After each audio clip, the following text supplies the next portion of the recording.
L'antagonismo indipendentista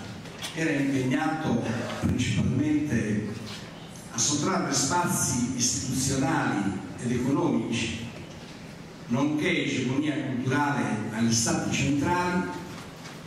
attraverso politiche di tutela linguistica e di rilancio delle economie regionali. Oggi le nuove situazioni impongono per i nostri popoli e per le nostre nazioni nuove opportunità, nuove emergenze. L'esigenza di affermare il nostro diritto ad esistere liberamente e sovranamente nei nostri territori dinanzi allo strapotere delle banche e dei banchieri, delle agenzie di rating e di quegli stati come la Germania, che in nome dell'Europa, ma in realtà per tutelare la propria egemonia politica ed esercitare un indiscusso dominio sull'euro, costringe i governanti degli altri stati sovrani a rinunciare alle loro prerogative e sotto la minaccia di questo nuovo spettro che si aggira per l'Europa, lo SPRIT, a portare avanti politiche di impoverimento dei cittadini e di riduzione drastica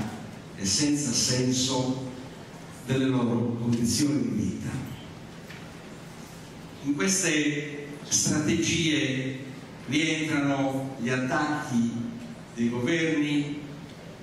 alle regioni a statuto speciale, alle autonomie, alle politiche linguistiche, alla riduzione ai tagli drastici delle già finora esigue risorse. In nome del rigore, della sobrietà, della maggiore produttività, della riduzione e della razionalizzazione della spesa pubblica, valori in se stessi indiscutibili, in contrapposizione all'opulenza, allo spreco del denaro pubblico, alla corruzione e all'edonismo consumistico che ha distrutto la salute dei cittadini, che ha saccheggiato la natura e l'ambiente, ma in realtà tutte queste politiche servono a tutelare ancora le oligarchie di palazzo, i loro sprechi che continuano ad avere i monumenti pubblici inarrivabili, mentre nulla si fa per la creazione di un nuovo sviluppo economico e per una nuova ricchezza diffusa, la cosiddetta crescita, mentre le multinazionali dell'energia continuano imperterrite a distruggere e a saccheggiare l'ambiente. I palazzinari continuano a invadere crocemente le coste e ad alterare in maniera nefasta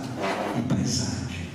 Si continua a chiedere sacrifici ai cittadini, si continua a tassare il lavoro e l'impresa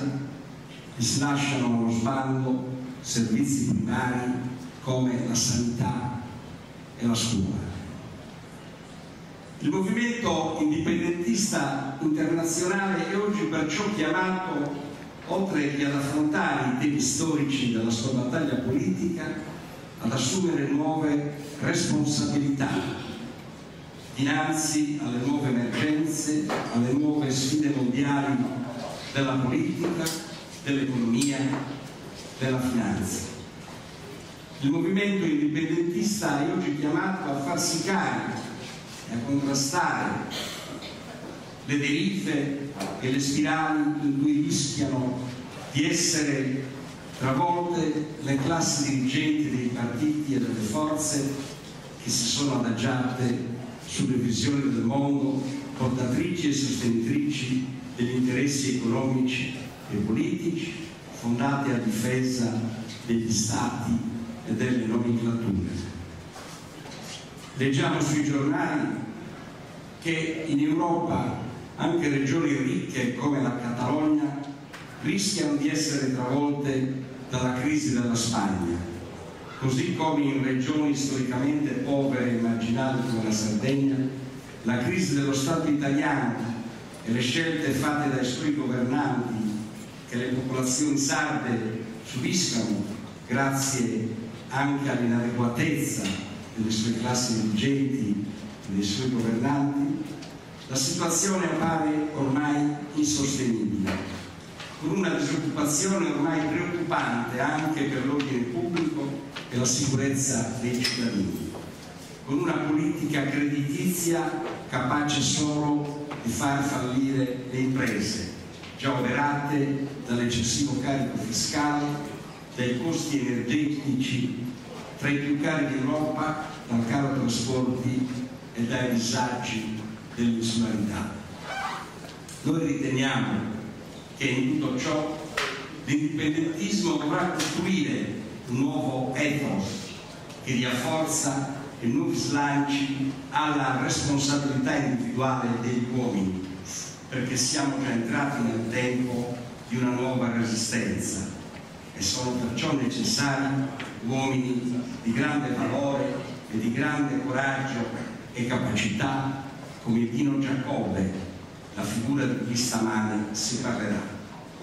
Un ethos in grado di costruire il senso dell'appartenenza comunitaria,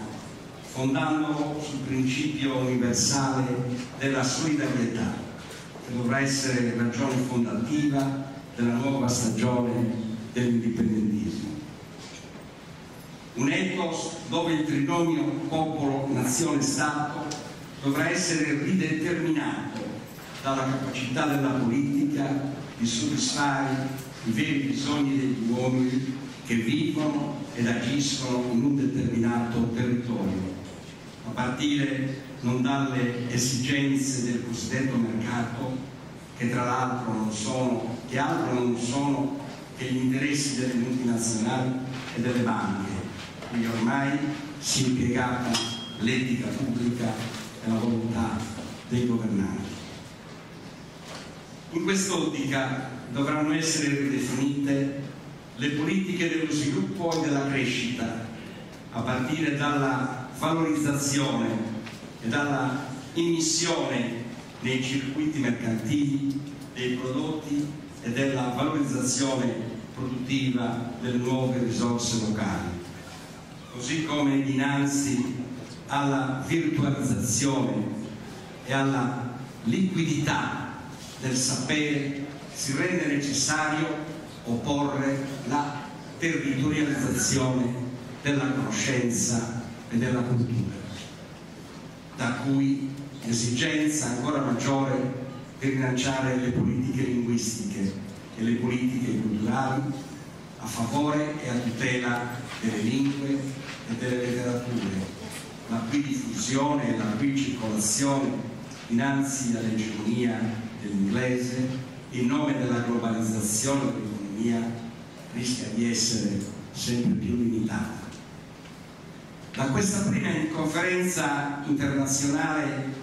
delle nazioni senza Stato vorrei che possa nascere un circuito di comunicazione e un luogo di intese che dia alle politiche indipendentiste un nuovo slancio e un nuovo vigore. Auspicherei un coordinamento continuo sia per le politiche linguistiche, sia per le azioni di politica culturale, sia per quelle di politica ambientale ed economica. L'Europa dei banchieri e delle banche non è l'Europa che vogliamo, né l'Europa per la quale hanno combattuto uomini come Dino Giacobbe, uomini come Antonio Mossa. Siamo qui proprio nella città di Antonio Mossa, ad Alghero, e non è un caso che questo convegno si sia voluto celebrare ad Alghero. Uomini come Michele Columbu, uomini come Giovanni Battista Columbu,